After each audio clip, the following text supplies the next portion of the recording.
அனைவருக்கும் வணக்கம் நண்பர்களே. டிஎன்பிஎஸ்சி ப்ரிப்பரேஷன் ஒரு பக்கம் போயிட்டு இருந்தாலும் மறுபுறம் நம்ம என்ன பண்ணுறோம், தமிழ் தகுதி தேர்வுக்கான பாடத்திட்டத்தின்படி மெட்டீரியல் ரெடி பண்ணி கொடுத்துருப்போம். 6 முதல் 10ஆம் வகுப்பு வரை உள்ள பாடப்புத்தகத்தினுடைய குறிப்புகளை நம்ம தனி பிளேலிஸ்ட்டில் கொடுத்துருப்போம். அடுத்தது டிஆர்பிக்கான தமிழ் தகுதி தேர்வுக்கு வந்து 10ஆம் வகுப்பு தான் கொடுத்துருப்பாங்க. அதுக்கான தனி பிளேலிஸ்ட்டும் கிரியேட் பண்ணி வச்சுட்டோம். நம்ம டிஎன்பிஎஸ்சி பொது தமிழ் ஒரு புறம் போயிட்டு இருக்கு, மறுபுறம் நம்ம வந்து நடப்பு நிகழ்வுகள் ஜனவரி 2023 ஆரம்பிச்சிருக்கோம். அடுத்ததாக ஆப்டிடியூடு, அடுத்ததாக ஜென்ரல் நாலேஜ் பார்க்கலாம் அப்படின்னு முடிவு பண்ணியிருக்கோம். இப்போ கடந்த காணொலியில் ஜனவரி 2023 1ஆம் தேதி முதல் 3ஆம் தேதி வரை பார்த்துருந்தோம். இப்போ இன்றைய காணொலியில் 4ஆம் தேதியிலிருந்து பார்க்கலாம். தமிழகத்தின் இணைய வழி மோசடிகளின் வரிசையில் பாஸ் ஸ்கேம் என்னும் புதிய வகை மோசடி அச்சுறுத்தி வருகிறது. தமிழகத்தில் 2002ஆம் ஆண்டு இயல்பை விட 23% அதிகமாக மழை பெய்துள்ளது. மழை அளவு 1132 மில்லிமீட்டர். கல்வி நிறுவனங்களுக்கு சிறுபான்மை அந்தஸ்து வழங்க தலைமைச் செயலாளர் வே. இறையன்பு தலைமையில் குழு அமைப்பு. இந்தியாவுக்கு 2வது கட்டமாக 12 சிவிங்கி புலிகள் அதாவது சீட்டா கொண்டு வர உள்ளன. இந்தியாவில் அழிந்து போன இனமாக 1952 சிவிங்கி புலிகள் அறிவிக்கப்பட்டிருந்தது. 2022 செப்டம்பரில் நமீபியாவில் இருந்து 8 சிவிங்கி புலிகள் கொண்டு வரப்பட்டுள்ளன. ராஜஸ்தான் தலைநகர் ஜெய்ப்பூரில் உள்ள ஆளுநர் மாளிகையில் பொலிவுறு நகரம் அதாவது ஸ்மார்ட் சிட்டி திட்டத்தின் கீழ் உருவாக்கப்பட்ட அரசியலமைப்பு சட்ட பூங்கா குடியரசுத் தலைவரால் திறக்கப்பட்டது. இதுவரை அரசியலமைப்பு சட்டத்தில் 105 சட்ட திருத்தங்கள் மேற்கொள்ளப்பட்டதின்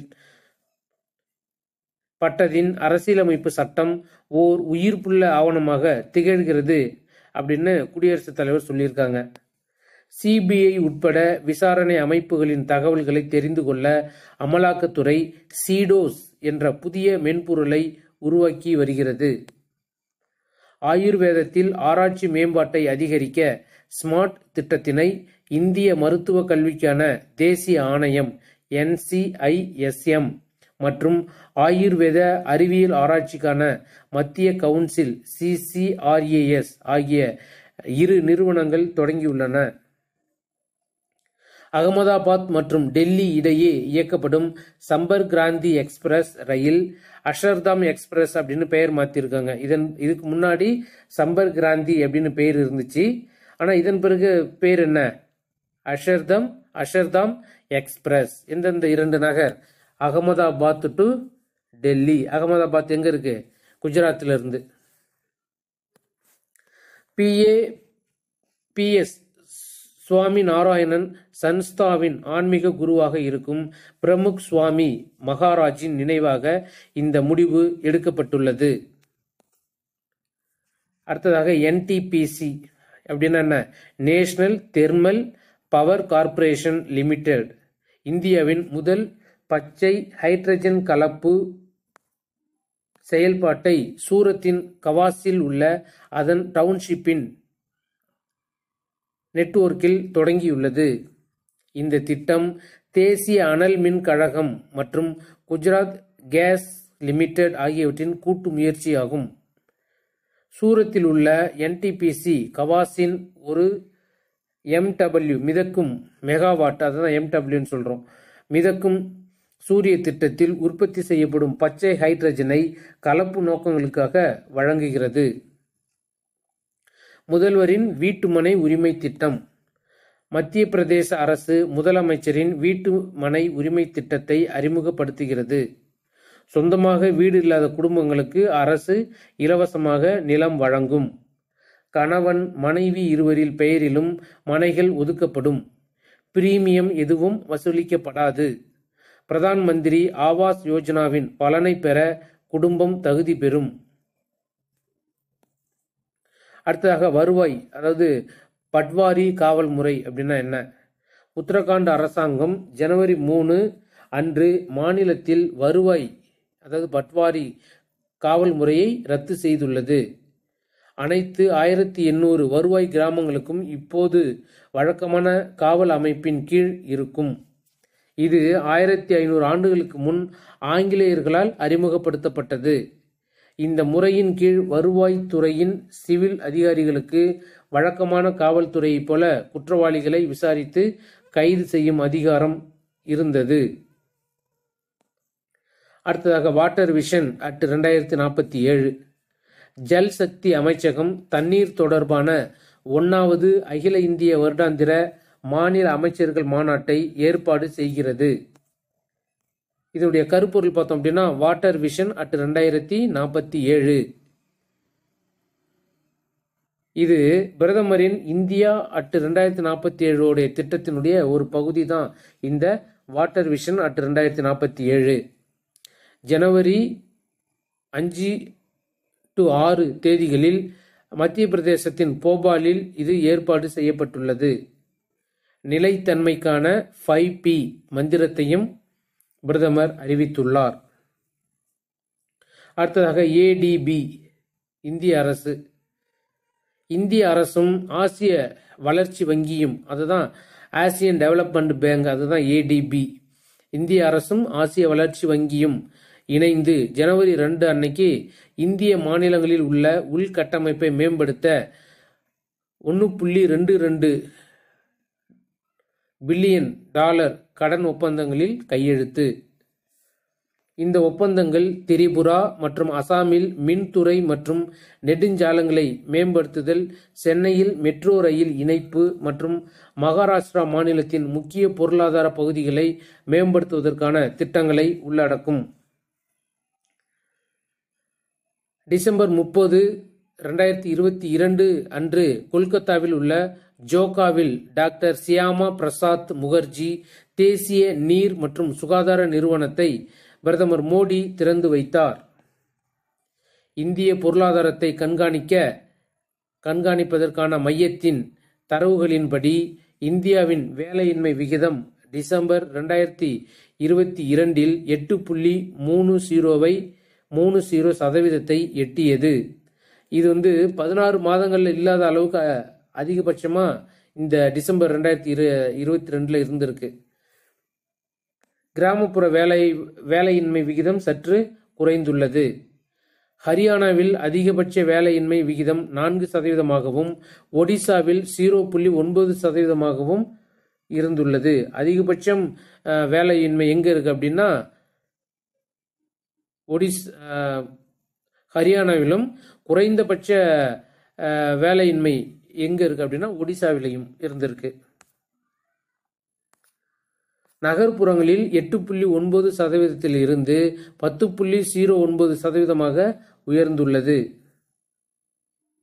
18வது தேசிய சாரணர் மற்றும் வழிகாட்டி ஜம்போரியை ஜனவரி 4 அன்று ராஜஸ்தானின் பாலி மாவட்டத்தில் உள்ள ரோஹட்டில் ஜனாதிபதி தொடங்கி வைத்தார்.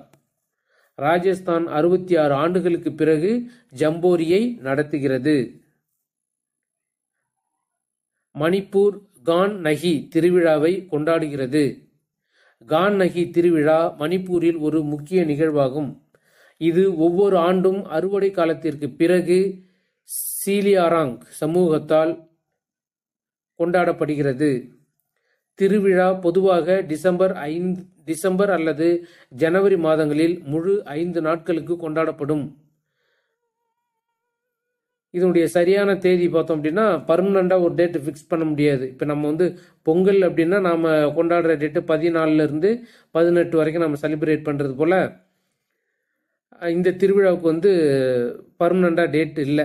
அது சூழ்நிலைக்கு தகுந்தது போல மாத்திக்கிறாங்க அப்படின்னு சொல்றாங்க. இந்திய தலைமை நீதிபதி யாரு?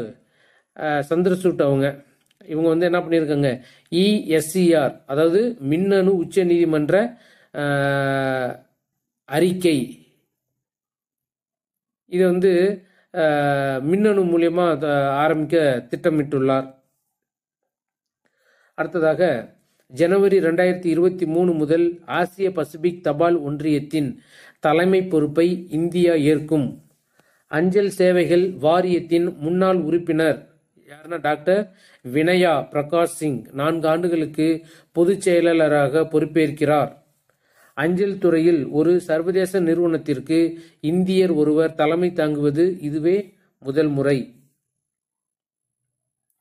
ஹைட்ரஜனில் இயங்கும் நகர்ப்புற ரயில்களை அறிமுகப்படுத்தியதில் ஆசியாவிலேயே முதல் நாடாகவும் உலகில் 2வது நாடாகவும் சீனா மாறியுள்ளது. செப்டம்பர் 2022 ஹைட்ரஜனில் இயங்கும் ரயில்களை அறிமுகப்படுத்திய முதல் நாடு ஜெர்மனி. சீன ரயிலின் அதிகபட்ச வேகம் மணிக்கு 160 கிலோமீட்டர். மேலும் 600 கிலோமீட்டர் வரை எரிபொருள் நிரப்பாமல் இயக்க முடியும். பிரெஞ்சு நிறுவனமான அல்ஸ்ட்ராம் உருவாக்கிய ஜெர்மன் ரயில் எரிபொருள் நிரப்பாமல் 1175 கிலோமீட்டர் தூரம் சென்று சாதனை படைத்துள்ளது. ஐநா பாதுகாப்பு கவுன்சிலில் புதிய உறுப்பினர்கள் இணைந்துள்ளனர். ஜனவரி 3 அன்று ஈக்வடார், ஜப்பான், மால்டா, மொசாம்பிக் மற்றும் சுவிட்சர்லாந்து ஆகியவை இந்த பாதுகாப்பு கவுன்சிலில் உறுப்பினர்களாக 2 ஆண்டு பதவிக்காலத்தை தொடங்கின. 5 சமீபத்திய உறுப்பினர்கள் இந்தியா, அயர்லாந்து, கென்யா, மெக்சிகோ மற்றும் நார்வே ஆகியவை மாற்றுகின்றனர். அந்த 5 நாடுகளுக்கு பதிலாக தான் மேலே குறிப்பிட்டுள்ள 5 நாடுகள் வருது. எது அப்படின்னா ஈக்வடார், ஜப்பான், மால்டா, மொசாம்பிக் மற்றும் சுவிட்சர்லாந்து புதுசாக வருது. அப்போ எதுக்கு பதிலாக அந்த நாடு உள்ள வருது அப்படின்னா India, Ireland, Kenya, Mexico, Norway ஆகிய நாட்டை மாத்துறாங்க. அவர்களின் பதவிக்காலம் டிசம்பர் 31, 2022 முடிஞ்சிருச்சு. அல்பேனியா, பிரேசில், காபோன், கானா மற்றும் ஐக்கிய அரபு எமிரேட்ஸ் ஆகியவை தற்போதைய 2 உறுப்பினர்களாகும். 2 ஆண்டு உறுப்பினர்களாகும். டெல்லியில் நடந்த கொல்கத்தாவினை சேர்ந்த கௌஸ்தவ் சாட்டர்ஜி 59வது MPL தேசிய சீனியர் செஸ் சாம்பியன்ஷிப் போட்டியில் வென்றதன் மூலம் இந்தியாவின் 78வது கிராண்ட் மாஸ்டராக உருவெடுத்துள்ளார். இவர் இச்சாதனையை 19 வயதில் படைத்துள்ளார். அடுத்ததாக 5/1/2023 அன்றைய தேதியில் நடந்த நிகழ்வுகள். தமிழக செய்திகள். முதல் சர்வதேச புத்தக கண்காட்சி பற்றிய செய்திகள். ஜனவரி 6 நந்தனம் YMCA மைதானத்தில் 44வது சென்னை புத்தக கண்காட்சியை முதல்வர் தொடங்கி வைக்கிறார். புத்தக திருவிழாவுக்கு பெயர் பெற்ற நகரங்கள் எது அப்படின்னா பிராங்க்பர்ட், போலந்து, லண்டன், பெய்ஜிங். இது உலக அளவில் புகழ்பெற்ற இடங்கள். அந்த லிஸ்ட்டில் இப்போ தமிழகத்தையும், அதாவது சென்னையையும் இந்த லிஸ்ட்டில் சேர்த்துருக்காங்க புத்தக கண்காட்சி நடந்ததால். இவ்விழாவில் கலைஞர் கருணாநிதி அவங்களுக்கு பொற்கிழி கொடுத்துருப்பாங்க. அவங்க பேரில் யார் யாருக்கு அப்படின்னா தேவி பாரதி அவங்களுக்கு நாவலுக்காகவும், சந்திரா தங்கராஜ் சிறுகதைக்காக, தேவதேவன் கவிதை, சி மோகன் மொழிபெயர்ப்பு, பிரளயன் நாடகம், பாரா சுப்பிரமணியன் உரைநடை. ஜனவரி 13 சென்னை சங்கமம் நம்ம ஊர் திருவிழா நடைபெற உள்ளது.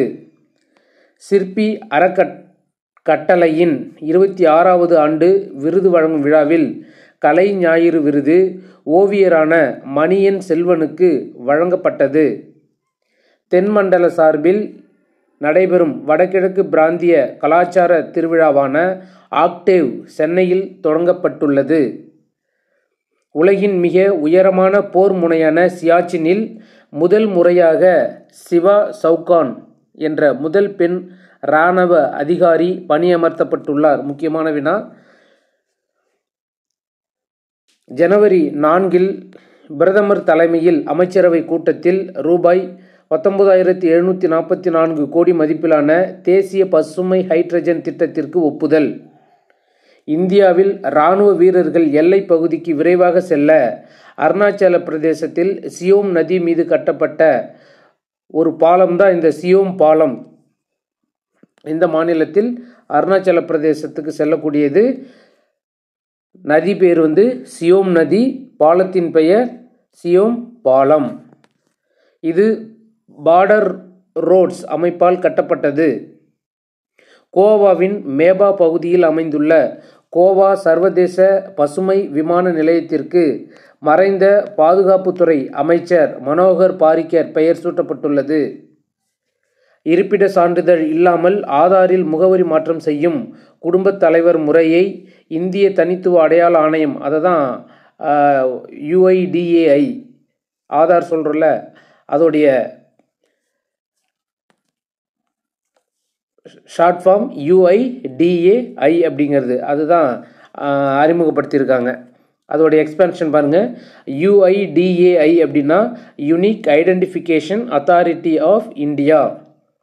18 வயதுக்கு மேற்பட்டவர் குடும்பத் தலைவராக செயல்படலாம்.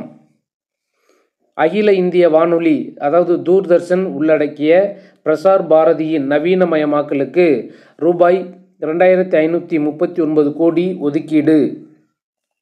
ஜனவரி 30 G20 மாநாடு புதுச்சேரியில் நடைபெற உள்ளது.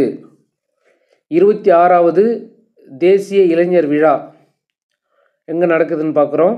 26வது தேசிய இளைஞர் விழா கர்நாடகாவின் ஹூப்பள்ளி தர்வாட்டில் 2023 ஜனவரி 12லிருந்து 16ஆம் தேதி வரைக்கும் நடக்க இருக்குது.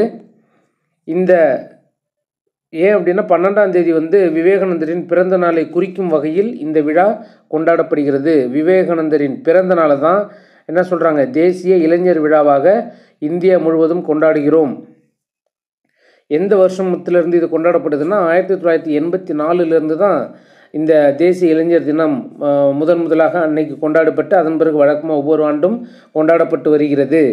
இந்த ஆண்டு 2023 தேசிய இளைஞர் தினத்தின் முக்கிய கருப்பொருள், கொண்டாட்டத்தின் முக்கிய கருப்பொருள் என்ன அப்படின்னா விக்ஷித் யுவா விக்ஷித் பாரத். அப்படின்னா வளர்ச்சி அடைந்த இளைஞர் வளர்ச்சி அடைந்த இந்தியா என்ற தலைப்பில் கொண்டாடப்பட்டது. தலைமைச் செயலாளர்களின் 2வது தேசிய மாநாடு ஜனவரி 6 to 7 டெல்லியில் நடைபெறும். தலைமைச் செயலாளர்களின் 2வது தேசிய மாநாட்டுக்கு பிரதமர் தலைமை தாங்குகிறார். இதுக்கு முன்னாடி முதல் மாநாடு நடந்திருக்கும். அது எப்போ அப்படின்னா 2022 ஜூனில் தர்மசாலாவில் நடந்துச்சு. சர்வதேச கொல்கத்தா புத்தக கண்காட்சி மற்றும் ஸ்பெயின் 46வது சர்வதேச கொல்கத்தா புத்தக கண்காட்சியின் தீம் நாடாக ஸ்பெயின் இருக்கப் போகிறது.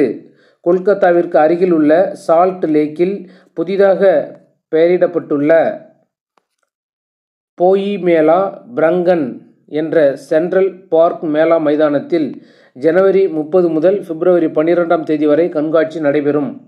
முதல் முறையாக வங்காளத்தின் அரிய புந்திஸ் அப்படின்னு சொல்கிறோம், பழைய கையால் எழுதப்பட்ட கையெழுத்து பிரதிகள் தான் இது இங்கு காட்சிக்கு வைக்கப்பட இருக்கிறது. ஜம்மு காஷ்மீர் மாநிலத்தின் தோடா மாவட்ட நிர்வாகம் மின் நூலகத்தை துவக்கியுள்ளது. அடுத்ததாக சன்னி அணை நீர்மின் திட்டம் பற்றிய தகவல். ஜனவரி 4 அன்று மத்திய அமைச்சரவை 382 மெகாவாட் சன்னி அணை நீர்மின் திட்டத்திற்கான ஒப்புதல்.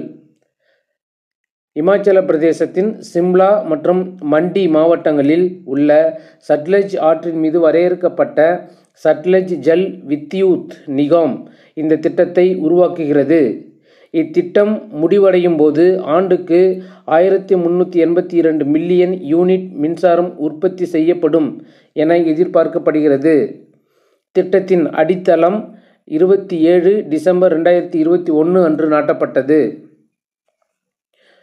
பைண்ட் திட்டம் ஒலிபரப்பு உள்கட்டமைப்பு மற்றும் நெட்வொர்க் மேம்பாடு, அதை தான் பைண்ட் அப்படின்னு சொல்கிறோம். இந்த திட்டம் 2500 கோடி மதிப்புடையது. இது பிரசார் பாரதியின் உள்கட்டமைப்பை விரிவுபடுத்துதல் மற்றும் மேம்படுத்துதல், டிஜிட்டல் உள்ளடக்கம் மற்றும் விநியோக வலையமைப்பை மேம்படுத்துதல் ஆகியவற்றில் கவனம் செலுத்தும். இத்திட்டம் நாட்டில் ஏர் FM, அதாவது டிரான்ஸ்மீட்டர்களின் கவரேஜை புவியின் பரப்பளவில் 66%, மக்கள் தொகை அடிப்படையில் 80%, முறையே 59% மற்றும் 68% அதிகரிக்கும். அடுத்தது அமைதி சுவர் பற்றிய தகவல். இது எங்கே இருக்குது அப்படின்னா கேரளாவில் தான் இந்த அமைதி சுவரை திறந்து வச்சிருக்கிறாங்க. இது அமைதி சுவர் செருப்புலச்சேரி, கேரளாவில் உள்ள செருப்புலச்சேரியில் உள்ள அரசு தொழிற்கல்வி பள்ளியின் 700 அடி நீள வளாக சுவரில் நவீன சுவரோவிய கலையின் சிறந்த படைப்பு தான் இந்த அமைதி சுவர் அப்படிங்கிறது. 250 மொழிகளில் இந்த அமைதி அப்படிங்கிற வார்த்தை பொறிக்கப்பட்டுள்ளது. சிறந்த காவல் பிரிவு மகாராஷ்டிரா, ஜல்னா மற்றும் நாக்பூர் காவல்துறை சிறந்த காவல் பிரிவு விருதை வென்றுள்ளன. ஜல்னா மாவட்ட காவல்துறை மற்றும் நாக்பூர் நகர காவல்துறை பல்வேறு வகுப்புகளின் கீழ் மாநிலத்தின் 2021ஆம் ஆண்டிற்கான சிறந்த காவல் பிரிவு விருதுகளை பெற்றுள்ளன. ஜல்னா காவல்துறை ஏ பிரிவிலும் நாக்பூர் போலீசாருக்கு பி பிரிவிலும் விருது கிடைத்தது. ஏ வகுப்பில் ராய்கர் காவல்துறைக்கு 2வது சிறந்த காவல் பிரிவு விருது கிடைத்தது. அடுத்ததாக ஃபேம் இந்தியா. ஜனவரி 2ஆம் தேதி கனரக தொழில்துறை அமைச்சகத்தின் ஃபேம் இந்தியா ஃபேஸ் 2 திட்டத்தின் கீழ் 50 மின்சார பேருந்துகள் டெல்லியில் தொடங்கப்பட்டன. 2019இல் அரசாங்கம் 3 ஆண்டுகளுக்கு ரூபாய் 10,000 கோடிக்கு ஒப்புதல் அளித்திருந்தது. மின்சார வாகனங்களின் பயன்பாட்டிற்கு தேவையான உள்கட்டமைப்பை மேம்படுத்துவதற்காக 2015ஆம் ஆண்டில் ஃபேம் இந்தியா திட்டத்தை அரசாங்கம் உருவாக்கியது. ஃபேம் அப்படின்னா அதனுடைய எக்ஸ்பேன்ஷன் இருக்கும். நம்ம மெட்டீரியல் வாங்குகிறவங்க நம்ம மற்ற மெட்டீரியல் சேல்ஸ் பண்ணுறோம். கரண்ட் அஃபேர்ஸ் மட்டும் நம்ம குரூப்பில் டெலகிராம் குரூப் அண்டு வாட்ஸ்அப் குரூப்பில் வந்து நம்ம சென்ட் பண்ணுறோம். நம்மளுடைய வாடிக்கையாளர்கள் பார்த்து பயன்பெறலாம். அடுத்தது விராசாட் அப்படின்னா என்ன? இந்தியாவின் 75 அதாவது கையால் நெய்யப்பட்ட புடவைகளை கொண்டாடும் விராசாட் புடவை திருவிழாவின் 2ஆம் கட்டம் 2023 ஜனவரி 3லிருந்து 17ஆம் தேதி வரை டில்லி ஜன்பாத்தில் உள்ள ஹேண்ட்லூம் ஹட்டில் நடைபெறுகிறது. அடுத்ததாக UN habitats world habitat awards 2023. Odisha அரசாங்கத்தின் சேரி மேம்பாடு மற்றும் நிலத்தலைப்பு வழங்கும் திட்டமான ஜகா மிஷன், அதுதான் UN habitats world habitat awards 2023 வென்றுள்ளது. இந்த விருதை யுனைடெட் கிங்டத்தை தளமாக கொண்ட வேர்ல்டு ஹேபிடட் நிறுவனம் ஒவ்வொரு ஆண்டும் யூஎன் ஹேபிடட் உடன் இணைந்து வழங்குகிறது. இத்திட்டம் 2023ஆம் ஆண்டு இறுதிக்குள் ஒடிசாவை இந்தியாவில் சேரி இல்லாத முதல் மாநிலமாக மாற்றுவதை நோக்கமாக கொண்டுள்ளது. ஜனவரி 4இல் பிரிட்டனில் இருந்து பிரிந்த மியான்மர் நாட்டின் 75வது சுதந்திர தின விழா கொண்டாடப்படுகிறது. இந்தியாவுடைய சுதந்திர தினமும் இந்த வருஷம்தான் வரும், அதாவது இந்த மாதத்தில் தான் வரும். இப்போது அது பார்க்கும்பொழுது 75வது சுதந்திர தினமும் பிரிட்டனுக்கு ஜனவரி 4 வருது. இங்கே இராணுவ ஆட்சியாளர் யார் அப்படின்னா மின் ஆங் லியாங் அப்படிங்கிறவர் தான் பிரிட்டனிலிருந்து பிரிந்த மியான்மருடைய நம்ம ஒரே காலகட்டத்தில் தான் அவங்களுக்கு விடுதலை கிடச்சிருக்கும், சுதந்திரம் கிடச்சிருக்கும். அடுத்தது விராவோர். முதலில் அறியப்பட்ட விராவோர் வைரஸ்களை உண்ணும் ஒரு உயிரினம் கண்டுபிடிக்கப்பட்டுள்ளது. ஜான் டெலாங் மற்றும் அவரது குழுவினரால் இது கண்டுபிடிக்கப்பட்டது. ஹால்டீரியாவின் ஒரு இனம் இது. உலகம் முழுவதும் நன்னீர் குடியிருக்கும் நுண்ணிய சிலியட்டுகள் என்ற விஞ்ஞானிகள் கண்டறிந்துள்ளனர். ரஞ்சி கோப்பை போட்டியில் ஜெய்தேவ் உனத்கட் முதல் ஓவரிலேயே ஹாட்ரிக் விக்கெட் வீழ்த்தி சாதனை.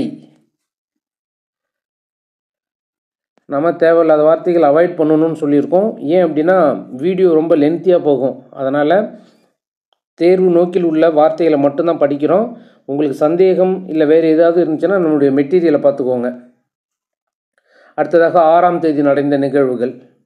தமிழகத்தில் மொத்த வாக்காளர்களின் எண்ணிக்கை 6.2 கோடி. வழக்கம்போல் இந்த ஆண்டும் ஆண் வாக்காளர்களை விட பெண் வாக்காளர்களே அதிகம். மொத்த வாக்காளர்கள் 6,20,41,179. 6,20,00,000. பெண் வாக்காளர்கள் பார்த்தோம் அப்படின்னா 3,30,00,000. 15,43,286. ஆண் வாக்காளர்கள் 3,04,89,866. இருவருக்கும் உள்ள வித்தியாசத்தை பார்த்தோம் அப்படின்னா கிட்டத்தட்ட 11 லட்சம் பெண் வாக்காளர்கள் நம்மளுடைய தமிழ்நாட்டில் அதிகமாக இருக்காங்க. மூன்றாம் பாலினத்தவர் தமிழ்நாடு முழுவதும் 8,027 பேர் இருக்கிறாங்க. ஜனவரி 5, 6 மத்திய ஜல்சக்தி அமைச்சகம் சார்பில் வாட்டர் விஷன் அட் 2047 என்னும் கருத்துருவில் மத்திய பிரதேச மாநிலம் போபாலில் மாநில நீர்வளத்துறை அமைச்சர்களின் முதலாவது தேசிய மாநாடு நடைபெற இருக்கிறது. மத்திய ஜல்சக்தி அமைச்சகம் தோற்றுவிக்கப்பட்ட ஆண்டு 2019. புதிய நாடாளுமன்றத்தின் நுழைவின் போது பயன்படுத்துவதற்காக எம்பிக்களுக்கு ஸ்மார்ட் கார்டு புதிய அடையாள அட்டைகள் தயாரிக்கும் பணியை மக்கள் தலைமைச் செயலகம் தொடங்கியுள்ளது. சமுத்திராயன் திட்டத்தின் கீழ் இந்த ஆண்டில் 3 ஆய்வாளர்களை கடலில் 500 மீட்டர் ஆழத்துக்குள் அனுப்பி ஆய்வு நடத்த இந்தியா திட்டம். பார்வையற்றோருக்கான பிரெய்லி மாதிரி மின் கட்டணத்தை BSES அறிமுகப்படுத்தியுள்ளது. இந்திய ரயில்வேயின் வாரணாசி காண்ட் ரயில் நிலையத்திற்கு ஃபாசி சரியான உணவு நிலையம் என்ற விருது அளிக்கப்பட்டுள்ளது. புதுச்சேரியில் ஜனவரி 31 முதல் G20 மாநாடு நடைபெறும் என்று அம்மாநில ஆளுநர் தமிழிசை சவுந்தரராஜன் தெரிவித்துள்ளார். தேசிய ஜீனோம் எடிட்டிங் மற்றும் பயிற்சி மையம் ஜனவரி 2023 பஞ்சாபில் உள்ள தேசிய வேளாண் உணவு பயோடெக்னாலஜி நிறுவனத்தில் மொஹாலியில் தொடங்கப்பட்டது. வாரணாசி காண்ட் ரயில் நிலையம் பயணிகளுக்கு உயர்தர சத்தான உணவை வழங்கியதற்காக 5 நட்சத்திர சான்றிதழ் வழங்கப்பட்டுள்ளது. என்ன அப்படின்னா ஈட் ரைட் ஸ்டேஷன் அப்படிங்கிற விருது தான். அதுதான் 5 ஸ்டார். பயணிகளுக்கு பாதுகாப்பான மற்றும் சத்தான உணவை வழங்குவதில் தரத்தை நிர்ணயிக்கும் ரயில் நிலையங்களுக்கு ஃபாசி அப்படின்னா ஏற்கனவே நம்ம படிச்சிருப்போம். அதனுடைய விரிவாக்கம் என்ன அப்படின்னா food safety and standards authority of இந்தியாவால் ஈட் ரைட் ஸ்டேஷன் விருது வழங்கப்படுகிறது. நாட்டுப்புற பாடகி மைதிலி தாக்கூர் ஜனவரி 2023 தேர்தல் ஆணையத்தால் பீகாரின் மாநில அடையாளமாக நியமிக்கப்பட்டார். தேர்தல் செயல்பாட்டில் வாக்காளர்கள் பங்கேற்பதற்காக விழிப்புணர்வை ஏற்படுத்துவார். நம்முடைய நண்பர்களுக்கு ஒரு வேண்டுகோள் வச்சுருந்தோம். நம்முடைய ஸ்டடி சென்டரில் படிக்கிறவங்க தமிழ் மெட்டீரியல் கரண்ட் அஃபேர்ஸை பொறுத்த வரைக்கும் படிக்கக்கூடாது, ஆடியோவாக கேளுங்க அப்படின்னு சொல்லியிருக்கோம். அதனால தான் நாம் எக்ஸ்ப்ளனேஷன் இல்லாமல் இம்பார்ட்டன்ட் கான்செப்ட் மட்டும் நம்ம பேசிக்கிட்டு இருக்கோம். இதை உங்களுடைய ஹெட்ஃபோனில் போட்டுட்டு எந்த டைம் ஃப்ரீயாக இருந்தாலும் நீங்கள் கேளுங்க. மற்றபடி ஆப்டிடியூடு, சயின்ஸு, ஜென்ரல் நாலேஜ் இது ஃபுல்லாகவே நம்ம படிக்கணும். அப்போது அது ஒரு பக்கம் இது ஒரு பக்கம் போகணும். அப்படிங்கிறதுக்காக தான் நாம் தமிழுக்கும் கரண்ட் அஃபேர்ஸுக்கும் முக்கியத்துவம் கொடுத்து இதை முதல்ல முடிங்க. இதை முடிச்சிட்டோம் அப்படின்னா சைட் பை சைடாக கேட்டுக்கிட்டே இருக்கும்பொழுது அந்த சைடில் நம்ம ஆப்டிடியூடு போகலாம். ஆப்டிடியூட் நம்ம லாஸ்ட்டாக தான் பார்க்குறோம். அது ஜென்ரல் நாலேஜே லாஸ்ட்டாக தான் பார்க்குறோம். அதெல்லாம் நம்ம கடந்த காணொலிகளில் எல்லாம் தெளிவாக சொல்லியிருப்போம், எவ்வளோ மார்க்கு எப்படி படிக்கணும் அப்படின்ட்டு. அதனால் தமிழையும் பொது அறிவையும் கேளுங்க. தயவுசெய்து படித்து டைம் வேஸ்ட் பண்ண வேண்டாம். கரண்ட் அஃபேர்ஸு ஒவ்வொரு டேட்டுக்கும் நிறைய கண்டென்ட் இருக்கிறதால ரொம்ப லென்த்தியாக போகும். நம்ம 2023 ஸ்டார்ட் பண்ணியிருக்கோம். நம்ம 1.5 வருஷத்துக்கானதை படிக்க போகிறோம். அதனால் தயவுசெய்து வீடியோவை கேளுங்க. தேர்தல் செயல்பாட்டில் வாக்காளர்கள் பங்கேற்பதற்காக விழிப்புணர்வை ஏற்படுத்துறதுக்காக தான் இந்த மைதிலி தாக்கூரை தேர்தல் ஆணையம் நியமிச்சிருக்கோம். எந்த மாநிலத்துக்கு? பீகார். இமோயினு தினம் மணிப்பூரில் மெய்ட்டி கலாச்சார சடங்கின் ஒரு பகுதியாக கொண்டாடப்படுகிறது. இமோயினு தினத்தின் பாரம்பரிய திருவிழாவானது மெய்ட்டி சந்திர மாதமான வாக்கிங்கின் 12வது நாளில் கொண்டாடப்படுகிறது. இது ஜனவரி 3 அன்று கொண்டாடப்பட்டது. இந்த ஆண்டு 2023. இந்த நாளில் பள்ளத்தாக்கு மக்கள் இமாயினு எரட்பா சடங்கின் ஒரு பகுதியாக ஒற்றைப்படை எண்ணிக்கையில் உணவுகளை வழங்குகிறார்கள். அவர்கள் இமோயினு எரட்பாவை ஆரோக்கியம் மற்றும் செழிப்புக்கான தெய்வமாக கருதுகின்றனர். அடுத்தது ஓடக்குழல் விருது. எழுத்தாளர் அம்பிகா சுதன் மாங்காட் தனது பிராணவாயு என்ற சிறுகதை தொகுப்பிற்காக ஓடக்குழல் விருது 2022க்கு தேர்ந்தெடுக்கப்பட்டுள்ளார். மலையாளத்தில் சிறந்த சிறுகதை தொகுப்புக்கான விருது தான் இந்த ஓடக்குழல் விருது. மகாகவி ஜி. சங்கரகுருப்பின் 45வது நினைவு தினத்தை முன்னிட்டு இவ்விருது வழங்கப்பட உள்ளது. அடுத்தது காசியாபாத் பி.டி. தீன் தயாள் உபாத்யாய். இது என்ன அப்படின்னா 762 கிலோமீட்டர் இந்திய ரயில்வேயின் மிக நீளமான முழு தானியங்கி பிளாக் சிக்னலின் பிரிவாக மாறியுள்ளது. இது எங்கே இருக்குன்னா உத்தரப்பிரதேசத்தில் இருக்குது. இது இந்திய ரயில்வேயின் மிக நீளமான தானியங்கி பிளாக் சிக்னலின் பிரிவாகவும் மாறியுள்ளது. தேசிய உணவு பாதுகாப்பு சட்டத்தின் அதான் NFSA அப்படின்னு சொல்கிறோம், நேஷ்னல் ஃபுட் செக்யூரிட்டி ஆக்ட். இந்த எக்ஸ்பேன்ஷன் 1 மார்க் இருக்கும். அந்த 1 மார்க்குக்காக ஒவ்வொரு வார்த்தையும் நம்ம எக்ஸ்பேன்ஷன் சொல்லி படிக்கிறதுக்கு டைம் ஆகும். அதனால் முடிஞ்ச வரைக்கும் ரிலேட்டடாக தான் இருக்கும். எல்லா வார்த்தையும் நம்ம எக்ஸ்பேன்ஷன் போட்டுக்கிட்டு இருக்க டைம் இல்லை. சில வார்த்தைகளுக்கு மட்டும் போட்டிருப்போம்.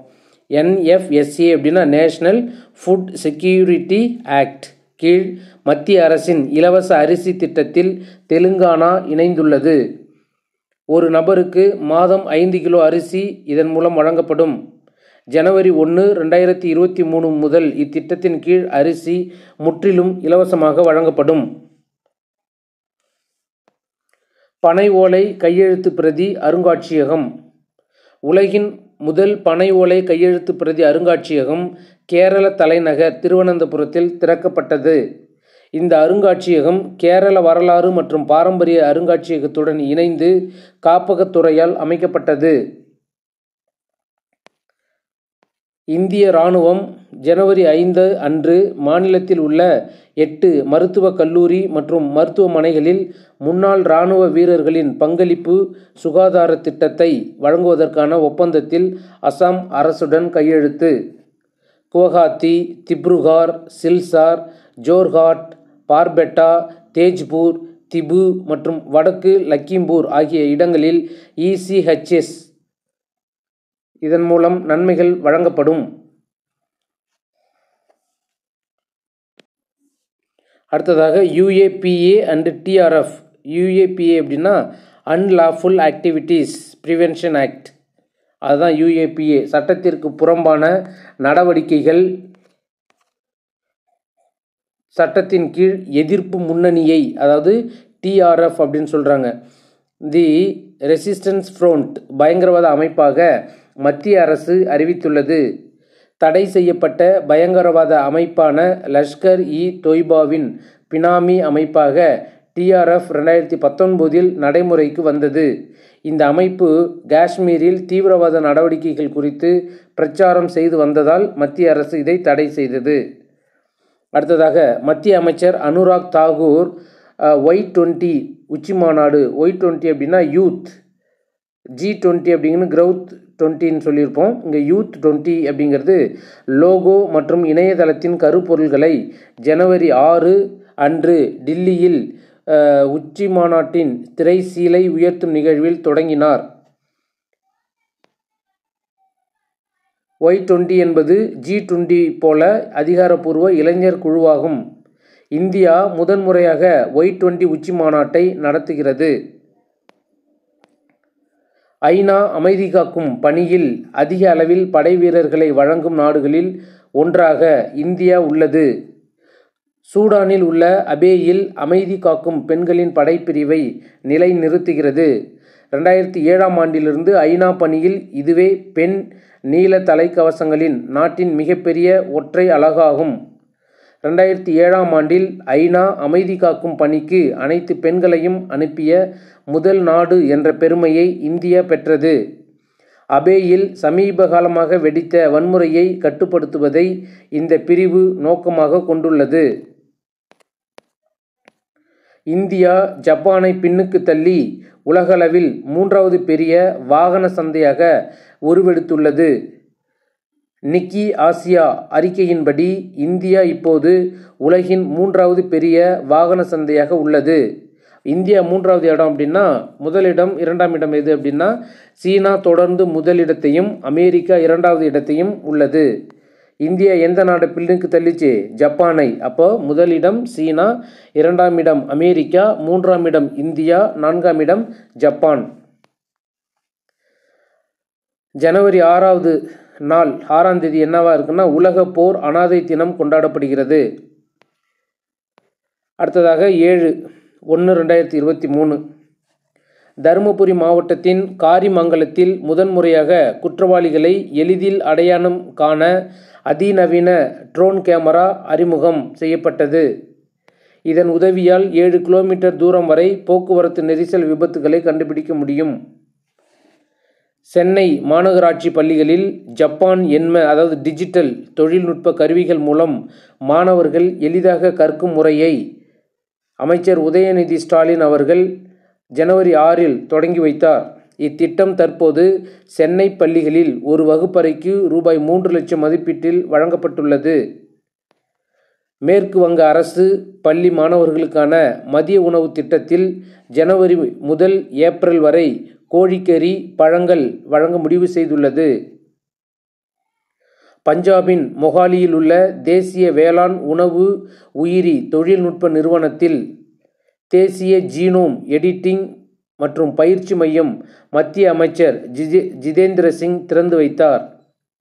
ஆபரேஷனல் டிஸ்ட்ரிக்ட் திட்டத்தின்படி அஸ்பிரேஷனல் ஃபிளாக்ஸ் திட்டத்தினை மத்திய அரசு தொடங்க திட்டம் வகுத்துள்ளது. BSNL தனது 5G சேவையை 2024இல் வழங்க முடிவு. அனைவரையும் வரவேற்கும் மற்றும் உள்ளடக்கிய உலகத்தினை உருவாக்க நாம் எவ்வாறு ஒன்றிணைவது என்பதை வெளிப்படுத்தும் விதமாக கோவாவில் ஊதா விழா கொண்டாடப்படுகிறது. ஜனவரி 13இல் உத்தரப்பிரதேசத்தின் வாரணாசி அதாவது திப்ருகர், அஸ்ஸாம். இந்த இடம் உத்தரப்பிரதேசத்தினுடைய வாரணாசி, அடுத்தது திப்ருகர் அப்படிங்கிறது அஸ்ஸாமில் இருக்கக்கூடியது. இந்த 2 ஊருக்கும் இடையில் சுற்றுலா கப்பலினை மோடி தொடங்க வைக்க இருக்கிறார். அதோடைய பெயர் என்ன?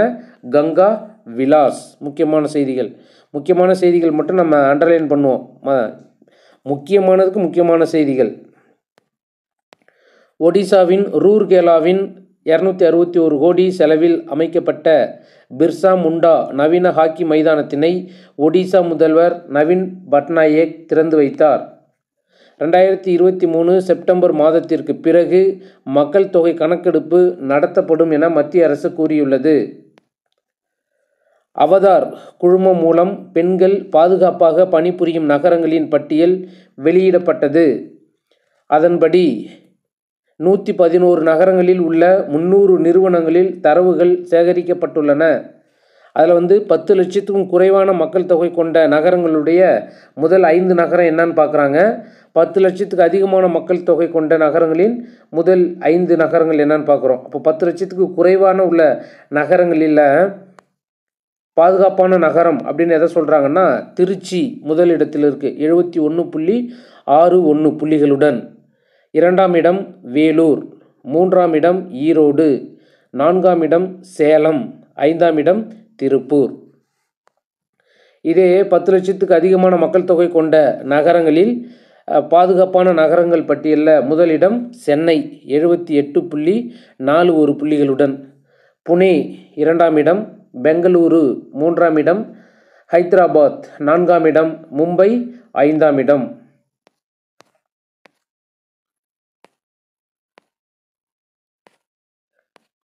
அடுத்தது கோவிட்-19 சூழலால் உலகெங்கிலும் உள்ள பல விமான நிலையங்கள் மற்றும் விமான நிறுவனங்களின் தாமதங்கள், தடங்கல்கள் மற்றும் சில சிக்கல்கள் ஏற்பட்டன.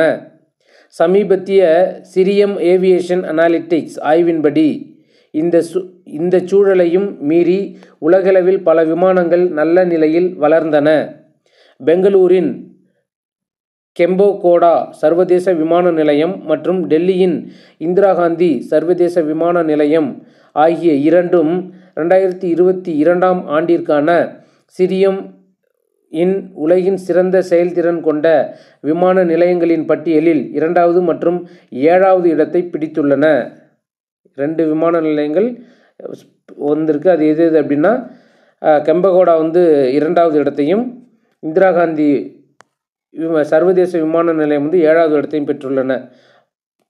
பெங்களூரு அந்த கெம்பகோடா சர்வதேச விமான நிலையத்திலிருந்து 2,1897 விமானங்களில் 8% மற்றும் டெல்லியினுடைய இந்திரா காந்தி விமான நிலையத்திலிருந்து புறப்பட்ட விமானங்கள் 4,11,205 விமானங்களில் 81.84% சரியான நேரத்தில் புறப்பட்டன.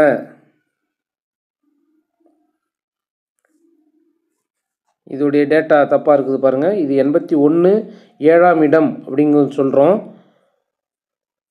ஆனால் இது உலகில் 2ஆம் இடம்னு சொல்லியிருப்போம். அப்போ 2ஆம் இடங்கும்போது இதோடைய பெர்சன்டேஜ் மாறும். அதை கமெண்ட் பாக்ஸில் நான் பதிவு செய்கிறேன்.